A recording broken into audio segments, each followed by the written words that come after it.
Good morning, good morning, good morning again. And it's a beautiful day outside. All is well with the world. Harry is coming to the coronation. What else could go wrong? Well, a few things out there that just might be getting ready to piss us off. Liza Page has been looking at some of them. Here she is with the alternative view. Good morning, madam. Good morning. How are you, Mr. Keith? I'm just waiting with bated breath to see what you're going to hit me with this morning. Well, I'm a little bit dreary today, I'm afraid. Ooh, dreary. I'm having sort of a quiet period, you know? I'll believe that when I hear it. Yes. Little bit of news, though. Oh boy, is it news too. The BBC veers from official narrative. Reports on AstraZeneca vaccine injuries and lawsuit against the drug maker.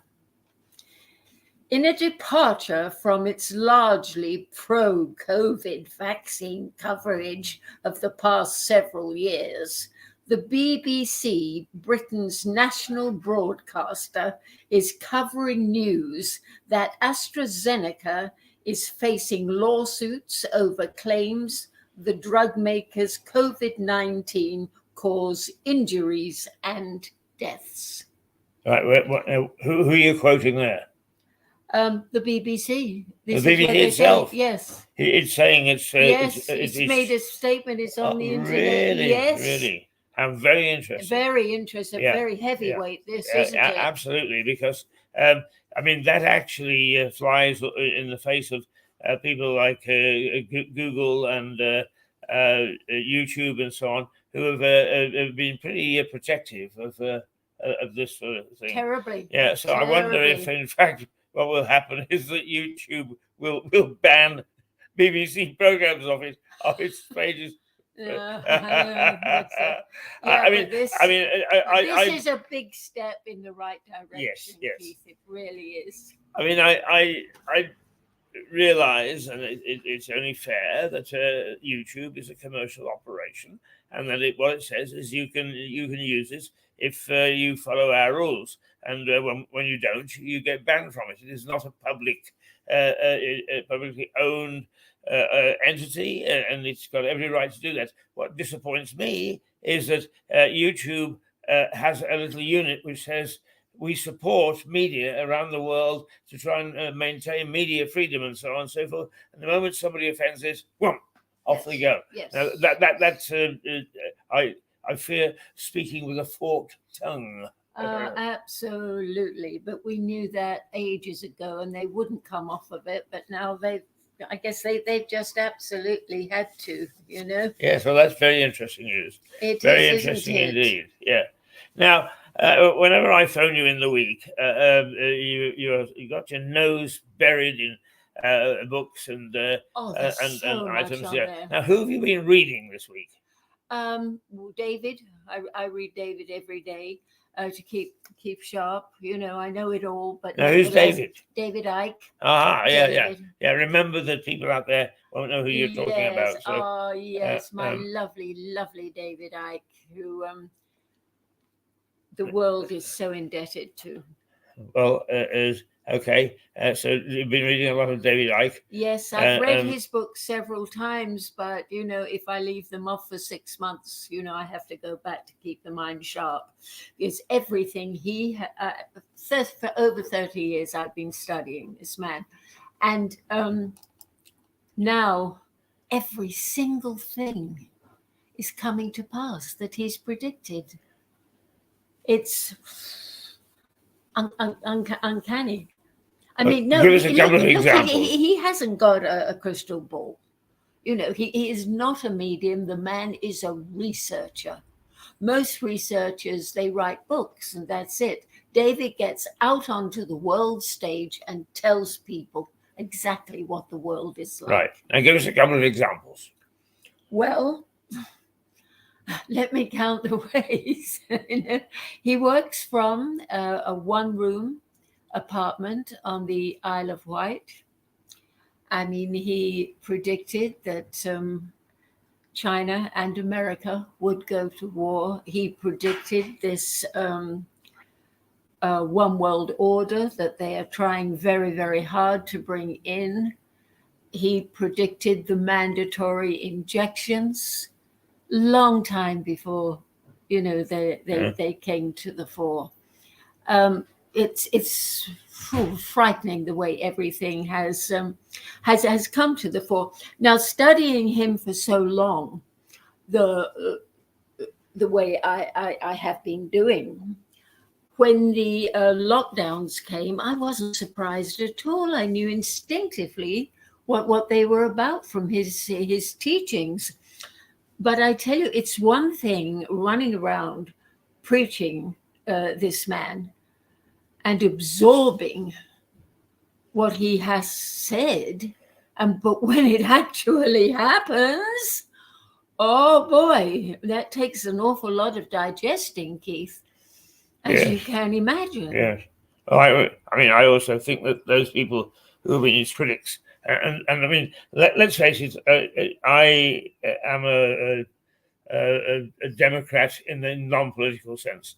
I believe everybody must have their say, but by the same token, if you say something, you have to be able to defend it or be prepared to be attacked. Yeah. I mean, just on a simple thing, such as we were looking for some retired gentleman or lady for that matter, to come and actually steer us on the administration side, and we put it up on one of the social media things. Oh, God, you would have thought that I actually said, let's swamp Britain with water and drown everybody.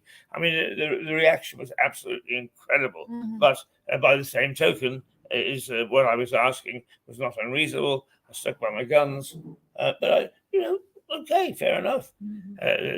And a number of the criticisms were totally unrealistic. But that's the way it is. If we're going to let everybody in the street have their say, and I believe that we should, then we need the forum for it, and we need to be able to defend it. Yes. And this is what I find is vitally important about this program, is you have the opportunity to not only state your point of view, but also to defend it from some of the criticisms that you get. Yes, mainly in my work, because I'm dedicated to what I do, as you know well. Absolutely, yeah. I mean, I stay up till 3 a.m, on that internet looking for what is going on, and there's always something going on with this. But when I speak to people, even my own family, they can't take it. Because they've been dumbed down by the BBC for so many generations now, because the BBC does not want to educate people in any shape or form. David does want to educate people. He wants to explain what is going on. And so you can't blame them. You can't say, oh, you're ignorant, or you don't know, or you don't want to know. It's just so foreign to them. Yes. Yes. But having said that, Keith. Having said that, I mean, there are a couple of areas where, I mean, you're not slavishly David Icke right or wrong, because, I mean, he has this, the one thing that perhaps is a difficulty for him is that he has a theory that there are lizard people loose in our society. He believes that people are capable of shape shifting. Right. Which they turn into another form. Yeah. Yes. Yeah. Now then people, impossible. No, way over the top. No, come on, he's lost me. No, lost me.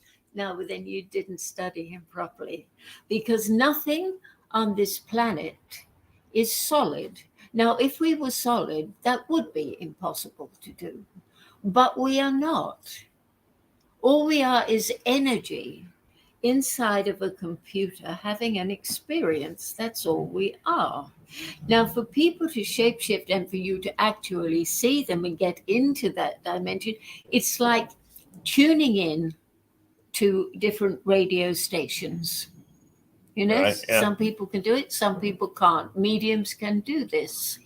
A lot of charlatans out there, but the crack ones are generally the big fat lady hanging out, washing out on the line that's got 6 kids. That's the kind of medium you want to go to, because these people are the best. They really are. It's tuning in to this other dimension. That's what people cannot understand. Right. I Well, have seen people shapeshift, that I have seen, but I haven't seen someone turn into a lizard. But plenty of people out there, believe me, Keith, have. right. So just because I haven't yeah, experienced that, you're I'm not saying going to say there is witness to that. yes, an Yeah, awful lot. yeah. You see, I take the view that we live in a world and a society which shouldn't reject what David Icke believes, because we are quite happy to use faith. Those of us who are Christian have faith in a God. Yes. And actually, that's very naughty of me, because many people who aren't Christians also have faith in a God. But many of us, have faith in Jesus Christ. Will he come back? Is there a heaven? Well, nobody knows, because he didn't come back and nobody else has come back to tell us that there is. But we still go on faith. So I think that an awful lot of people who are critical of somebody with a diverse view, if you like, have got to well think is, well, is it?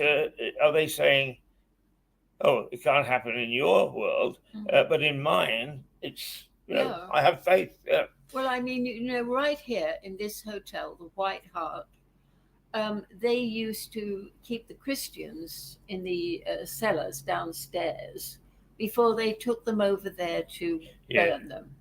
Well, it wasn't quite the Christians. They were Christian, but they were diverse Christians. Yes, Yeah. and They I didn't think believe it was what Queen Mary Elizabeth. believed. Yeah. Yes, Yeah. Queen Mary. So Yeah. she Oh, had Queen them. Mary. Did I say Queen Elizabeth? Yes. Oh. Anyway, she decided. I've only had my 7th drink this morning. That's the trouble. Oh well, the day is still young. No, but because she couldn't force them to believe in what she believes, they've got to go. Yeah, They're pagans, whatever. So it's. I think we're still doing that, aren't we? I mean, not a great deal has changed, has it, Keith? Well, I actually I think that you're right there, because my experience is that the intolerance that we have, despite all the shouting by various groups and politicians, as bend the knee and so on and so forth, I think that we still have huge intolerance as a human race. Is there anything we don't know, we don't understand, or we can't shake from our background? Is we reject and we fight. Yes, or if we're frightened of it, we're frightened of something. Oh, kill it, kill it, kill it. Well, that's I true mean, too. if someone comes from another dimension, well, hello, how are you? Yeah. What are you made of? Can we shake hands? Will we explode if we do? I mean, it's a bit off track, but when we first started Mirador, I used to go down at 5 in the morning. I mean, I did 2 things. In the winter, I would sit outside Cafe Nero with my phone, and we would broadcast from there, and we would talk to the people in there. Mhm. But in the summer, I used to go down to the Priory grounds. Yes. And I would broadcast from there. And I used to say, there are only 2 things that I could talk to you down there. One with the rabbits, and it's lovely watching them, little tails bobbing and so on. But the other with the monks. Yes. And they got used to me going down there, and they were able to pop out and sort of say, "Morning, Keith," and have a little chat. Yes. Now, of course, How nice. How nice. How very nice. I mean, they didn't really.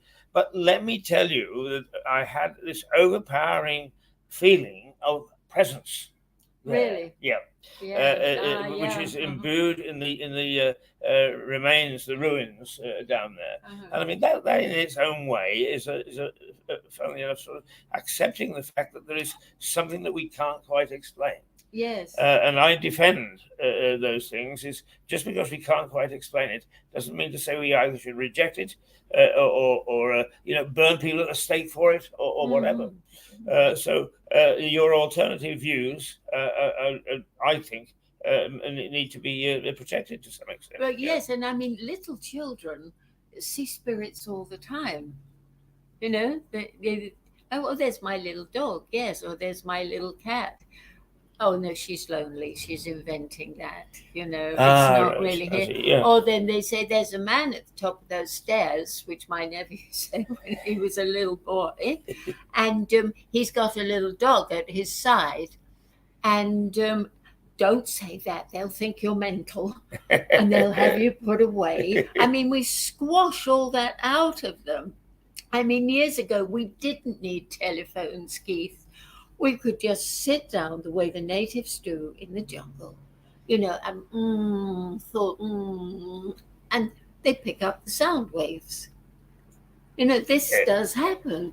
I mean, you know, oh, I need a phone, I need this. No, I mean, if you concentrate hard enough, you can manifest that person to call you. I mean, I do it a little bit, but I'm not great at it yet. I hope I will improve. Well, I mean, I suppose it's I'm something that you have trying to to work at. Yeah, I'm Yeah. trying to manifest the lottery.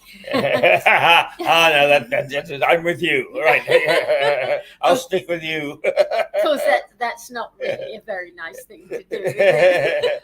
But let me ask you seriously, because I mean, you trigger things in my mind, and I think it was last night that I was watching. I've got a feeling it was an episode of Heartbeat, which is You my like favorite that. There's program. I just love very gentle programming. and Very nice. it's a country.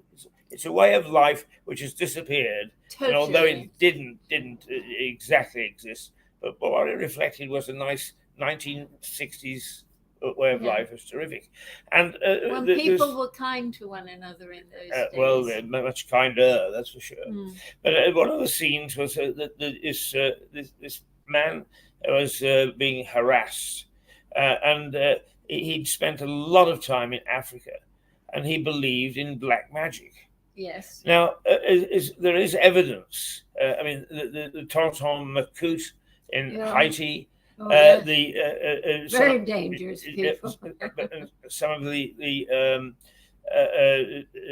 Maoris in New Zealand, the Aboriginals in Australia, all practiced some form of mind thing. And I mean, there are people who swear that an Aboriginal witch doctor could kill somebody just with mind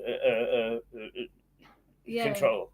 But now, I think doctors do that too. Doctors do that too. I mean, if they say, you know, right, I'm sorry to tell you, Miss Page, you have 6 months to live. You know, if I wasn't a little more savvy, I'd go home and make out my will and arrange my funeral and would die in 6 months. You know, you do it to yourself. I mean, when they're shaking the bone at people, you know, in the jungles, oh God, that's me, I'm finished. You know, I think it's a state of mind that you can overcome this sort of thing. But doctors are red hot at that, you know, saying you're finished. Because I do remember though when my mother was seriously ill, she was dying, and I said to the doctor, how long? And he said, we don't know, I can't tell you. I said, no, please don't give me that. You can work this out on a computer almost to the day. He said, yes we can, Miss Page, yes we can, but you have no idea how many times we do that, and somebody walks in here 13 years later. Well, well, tell me, and I'm sort of saying that you're a group, if you like. There's David, Icke, and 3 or 4 more people that you you study carefully. So if that group is what's your view on faith healing? Faith healing. Oh, I think it's very strong. I think it's terribly strong, Keith. Yes. Right. Oh, I'm a great believer in faith healing. Yeah. Yeah. I mean, and I think, as much medication as possible that we can do without, because the body heals itself. If you just leave it alone, it will heal itself. But if you start putting stents in and all the, big pharma, all this is what kills people. Because I mean, this is a fact. I mean, you think I haven't got Parkinson's, but let's assume that I have. Is that I talked to my consultant, and she says, really, you're not very typical at all of people with Parkinson's, because what I do is I go in and I tell her, yes, I told it to bugger off. Mentally, I refuse to give in to it, and it does seem to work. So I have a certain amount, but the fact of the matter is people don't laugh at me when I say that. Mm-hmm. Yeah. No. I mean, because there's too many stories that you can read, life stories where people said they died and I came back. Yeah. Now, tell me. What else you've been up to? Because if I said to somebody and those people that know you that she was doing this week, they would laugh and say, "And what else?" Oh, is my reputation that bad? Is it really? Well, you're a ball of dynamite, that's for sure. If you can have a ball of dynamite. Before we chatter on, I have to do a bit of work, don't I? Right. That's what I was getting around to. What's going on? To inform people. Fear of authority makes people stay silent. Oh boy, I really agree with that. Yes, I do too. There is no question that I mean, there are two things I think that make people not say anything. One is a fear of authority. Yes. The other is fear of ridicule. Yes. Oh yes, yes, indeed. Yeah. I mean, if I know that I can walk on water, I'm not going to go out in the street and tell anybody because they'd laugh at me and make fun of me. But a lot of people have done that, learn how to do it. I don't know how to do it, but there's people out there that do. The only thing that would stop me is it's water. Now, if it was a lake of alcohol, that'd be different. Oh dear. Sorry to interrupt. Away you go. Okay, fear of authority makes people stay silent. Yes. We cannot buy property in China. Why should we allow China to buy property in Britain? America is not allowed to buy property in China. Why are they allowing China to buy property in America? Well, I mean, I think that's a very reasonable point of view. But is if you actually start playing the same game, are you actually then eroding your own standards to those that you fighting against? I mean, in other words, they won't let us buy property there. So that you're not going to property, even though our basic standard is you can buy property in this country, but you're not going to. Are you starting then to sort of put little groups into? And I mean, one of the things that you and I often talk about is the abuse of what seem very reasonable situations, is the abuse. So it may be that we say to the Chinese, okay, you can't buy property here.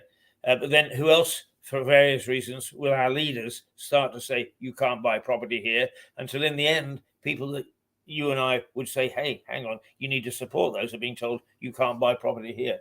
Do you think? No, I mean, I'm perfectly happy for you to batter me over the head and to fight with me, but that would be my worry. Is the moment you start to say no to one group, then some people will use that to say no to another group that you would feel hard done by. Yeah.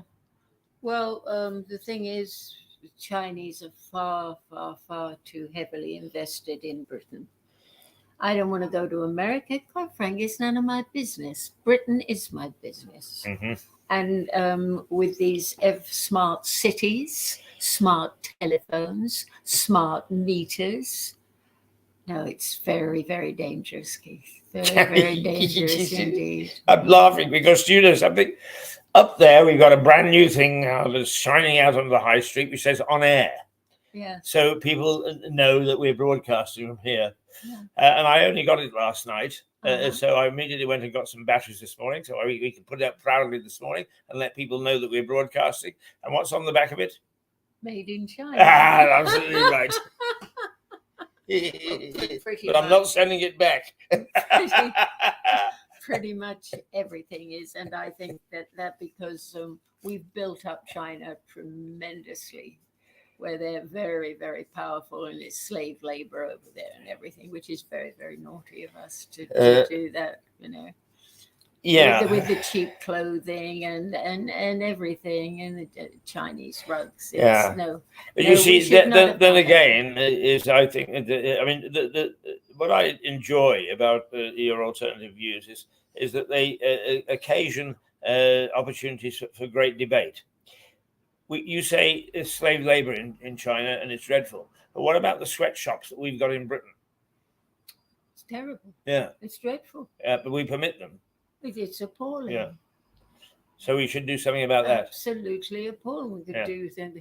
Well, I don't think we should be sending money to these countries. It should be, as Trump said, come on, build up America first. I think we should start saying Britain first. I really do. We had marvelous tradesmen here.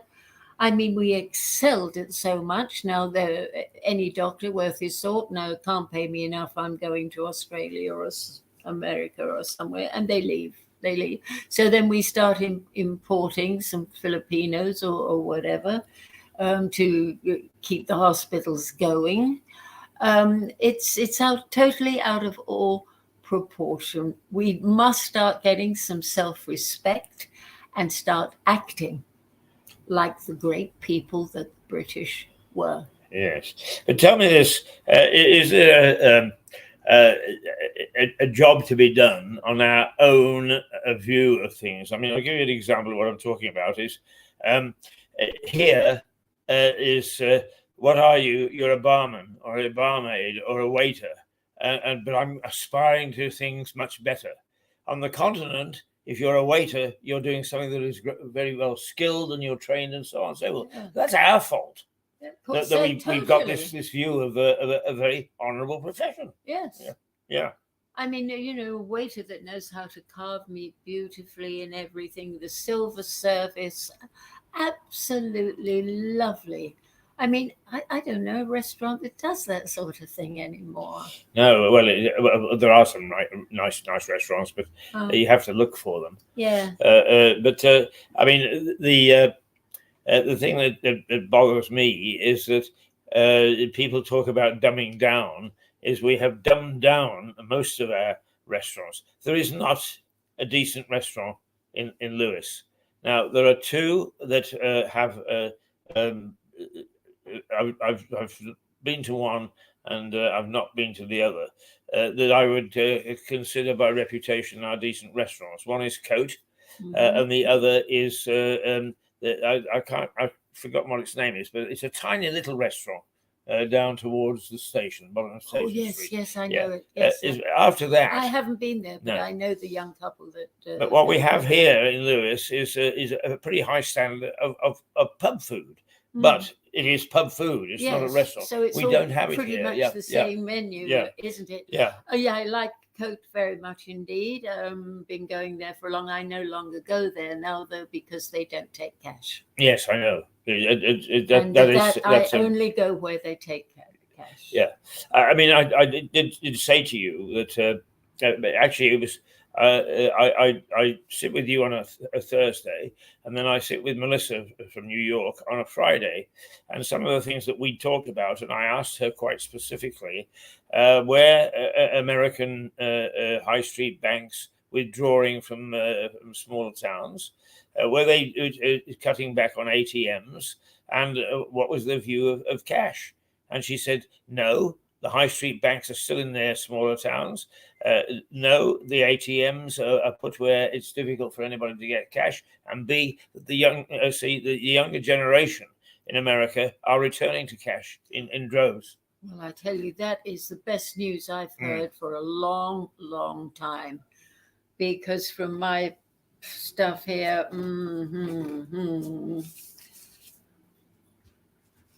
yeah, that they're any minute going to go to the digital thing, and it petrifies me. It frightens the life out of me because Tony Blair so badly wants to bring that in, Keith. Oh, so badly.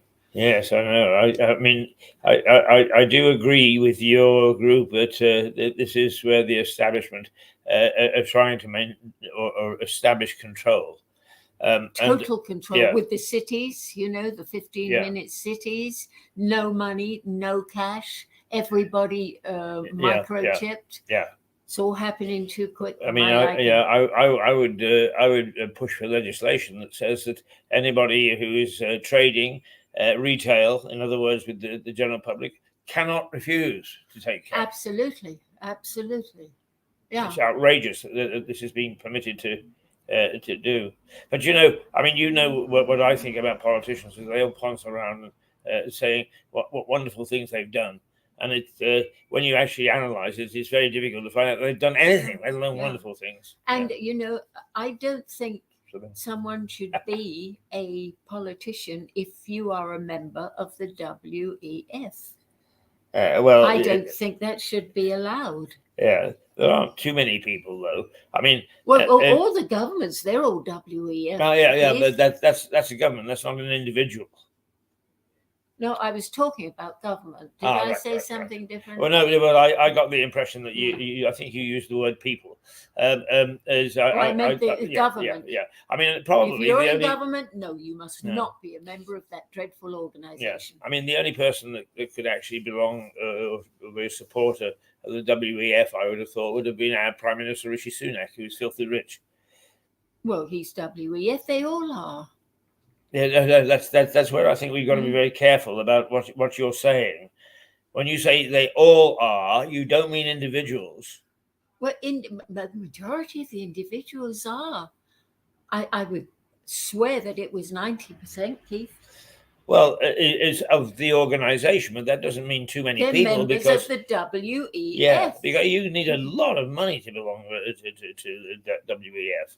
There ain't that many millionaires kicking around. No, you don't need that much. I mean, no, they want as many as they can. No. Well, it's very, very frightening. Yeah. And like yourself, I have no time for politicians at all. The only one I like is that lovely fellow that stood up about the vaccines, Bridgerton. God bless him. Yes. God bless him. You were going to try and get hold of him. Did you manage it? No, I did write a letter, but he hasn't returned. Right. I'm very sure he will. Yeah. I mean, actually, they do get an awful lot of letters and so on, and to sort of come back is very difficult. Anyway, what else have you got on your little bag of tricks there? What have you been looking at this week? Well, food vaccines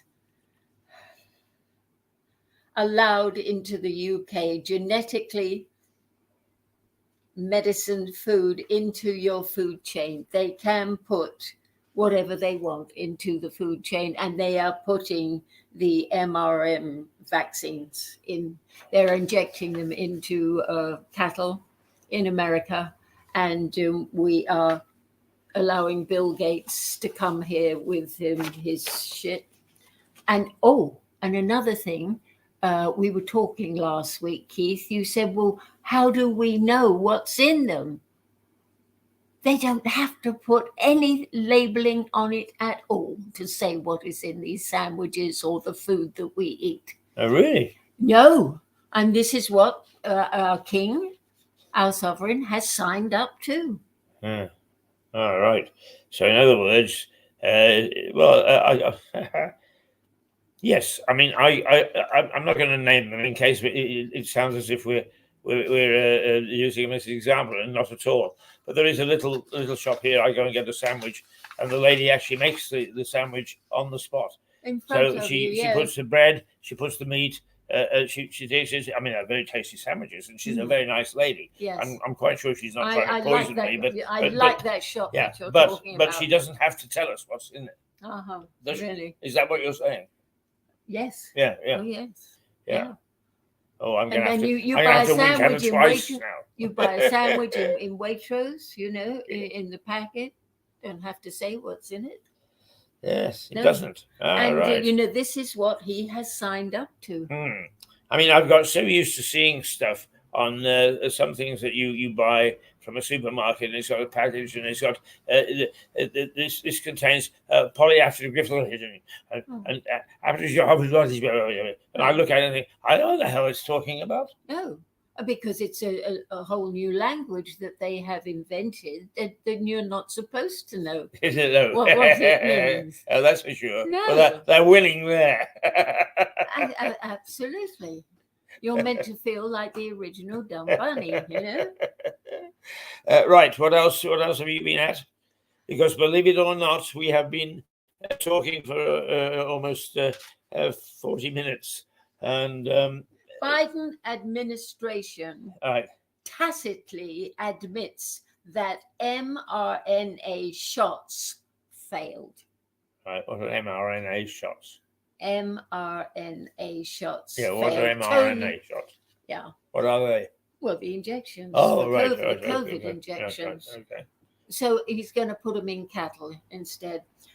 Tony Blair demands digital IDs. Robert Kennedy Jr. will run for president. Right. Now that last one has really turned you on, hasn't it?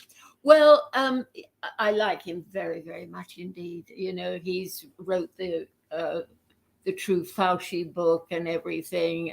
I think the man is very, very sincere. And, I mean, they do tend to bowl the Kennedys over, don't they? They don't mess about with them. I mean, he lost his father, he lost his uncle and his nephew. Yeah. And two uncles and his nephew. And he's taking a big chance, I think. And I like the man immensely, because he is so against these injections for children and adults too. And we could do a hell of a lot worse than have him for the next prime minister. And I was just wondering, though, because Donald Trump says no matter what happens, he will run next year for presidency. If the two of them get up there hand in hand, it would be interesting to see who won. But surely Kennedy would run as a Democrat, wouldn't he? Yeah. And Trump is, even if he's not allied, if he doesn't run under the Republican ticket, is a very right wing. Yeah. I can't see the two. I can see them being opposition. Yeah. I can see them running against one another. Yeah. I can't. I mean, it would be a strange alliance. Although strange things have happened. Yeah. Yes. Yeah. To be quite honest with you, I think the Kennedys have slipped out of the public eye. Tell us a little bit more about this. Is this Robert Kennedy? Robert Kennedy, right. Jr. Named after the younger brother of JFK. Yes. Yes. And no, he's done some marvelous things, bringing to the fore these injections for children that cause autism. Right. And it's been proven. He spent a hell of a lot of money on it, and much to the chagrin of his family, don't want to know him because he's a non-vaxxer. You know, shades of what going on. He had cancer of the throat, so he speaks very, very much like this, you know.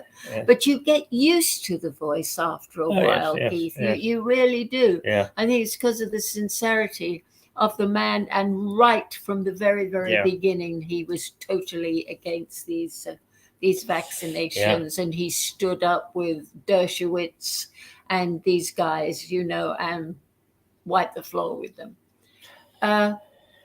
Didn't stop them though, did he? No. How old's Robert Kennedy?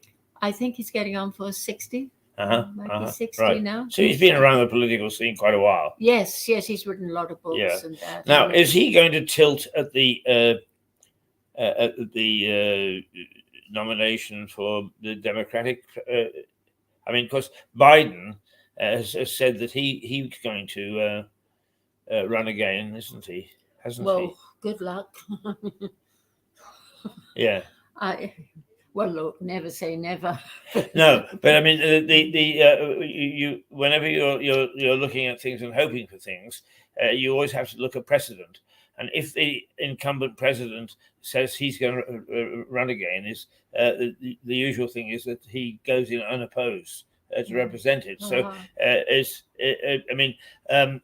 Is the other gentleman, DeSantis, in Florida, who's a Republican. I like him. I like DeSantis. They're trying to, find out something horrid about him naturally. Well, they do in politics. That's what it is. But I have a lot of time for. Yeah, it started to come into politics here. I mean, this mudslinging has started by Labour, and now Charles Saatchi went on record, and he said to the Conservatives, hey, listen, if they're going to throw this sort of mud at you, what you've got to do is pick it up and throw it back.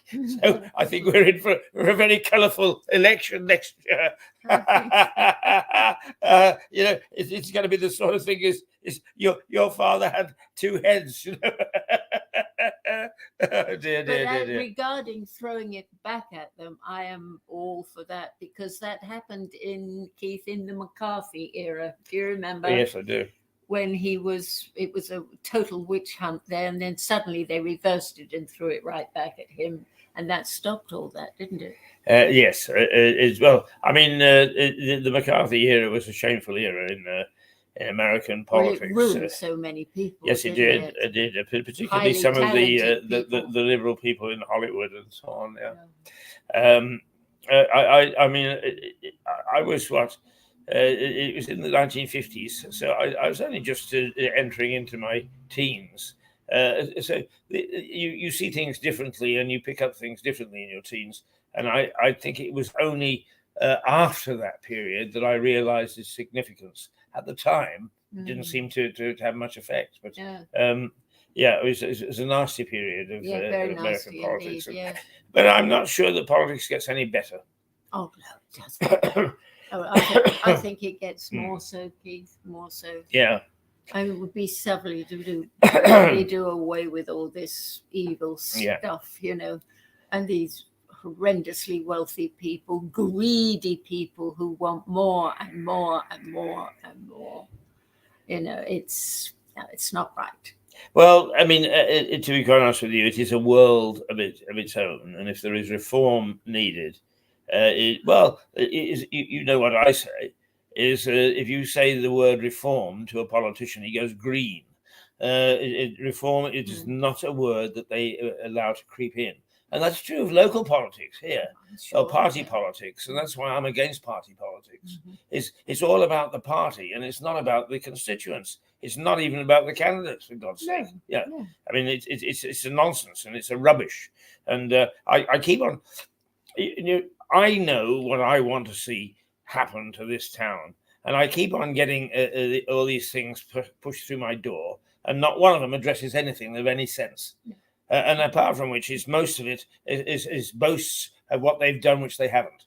I'm really very unhappy with politics at every level at the moment. Yes, but I think actually that's generally. I think most people are. They are. I really do. I mean, they don't understand how they're allowed to get away with these things. Ridiculous laws bringing in that they never ask anybody about. Well, that's for sure. That's for sure. Right, we've got 3 minutes left. What else have you got from you haven't managed to tell us that you've been doing during the week? Not my property, BBC. I think I've just about done the most important, points that I wanted to get out, how they are injecting these animals with the mRNA stuff. And, we just can't eat them. I think I saw a woman talking from Australia. Impressed me very much. Can't remember her name, but she said they're doing it down in Australia, these injections into the animals. And she said you can now get beef that it has been uninjected. So I suppose that will, as you said, that will spark off, in towns throughout Britain. I mean, now there is sort of a blood bank too, and for unvaccinated people, when you go into an operation, you take your unvaccinated blood in with you. You can do that, whereas right. you couldn't do that in New Zealand, and I think you can't still. Yes. But there, I said, what's the name of that chap up in Scotland that's just taken over? Oh yeah. He said, "I'm going to ruin Britain." Oh yes. I mean, Well, I mean, to be quite honest with you, I mean, I always thought that the Scottish National Party was a bit of a chancer party. It is actually, if you look at politics in Canada, it is such a broad, huge country. What you do is you have people that say in Ottawa, in Ontario, we're liberal. And then you have people in British Columbia who say we're liberal, and the two of them don't speak the same language at all. Yeah. And I've always seen the Scottish National Party as sort of one of those fringe parties that actually was too small to ever do anything. But now it seems to me that it's collapsing around. It only had one single thing, and that was breaking away from Britain. It lost the referendum. And it was never going to come back, in my view, and I think it's going to disappear into history. So he can rant and rave and so on, and if that's the way he feels, let him feel that way. And there's too many white people in politics. I mean, come on, please. Well, we had this discussion yesterday with Stuart Dolby off air, but I have one simple view. I have no isms at all. If we're going to have 650 people in Westminster to represent us and to legislate for us and to establish our governance, I just want 650 of the best. I don't care if it's 650 women, 650 gays, 650 blacks, as long as they do the job. Yeah, exactly. Yeah, ratios bother me. Yeah, I notice nobody ever argues ratios for pilots. No. Can you imagine a ratio for Air Force One? Yeah. Yes, Mr. President. Well, you've got there's a black gay woman pilot this morning, and she's there because she's black, white, and gay. She can't fly. But people with private planes now, they're demanding unvaccinated pilots. Right. Yeah. They wouldn't want to take any chances up there. That's for sure. Right. Okay. It's 11 o'clock. Time for us to say toodle pip. Is anything else that you'd like to add before we cut ourselves off? No, I want to say thank you to the lovely people that have tuned in to us and put up with our chatter. Very, very kind of you. Well, and very nice of you. Keep it going. Hello, Wes. How are you? Hello. Is our lovely Wes, who looks after us, one of the team looks after us. He's been away for a few days. He's come back, and the first thing he does is he comes in to say hello, Isn't which that is very nice. Very nice. Very nice. I think we consider to be part of the team here now. Yes. All right. Say toodle pip. Toodle pip. Okay. And Liza will be back with her alternative view this time next week. But I should tell you that she is also working very hard in the background to make sure that this television station is one way or another is maintained and keeps going. So take a good look at it. Oh, are you going to show my age and youth shows? When I get them sorted, yeah. Well, hurry up. They keep on being sent to. Yeah, they keep on being sent to me in a format that I can't download, and I don't know why. Because they're very important. Yeah.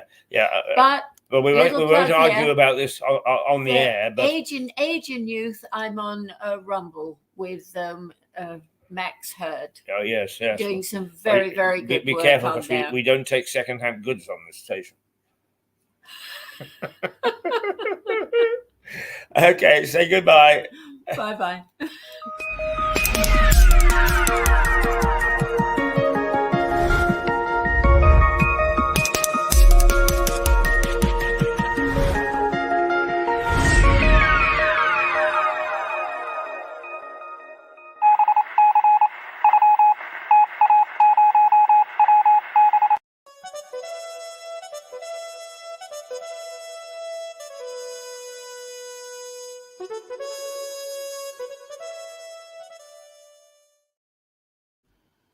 Oh, We're still on. we're still on.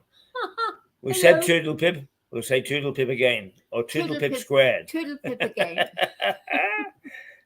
Bye bye.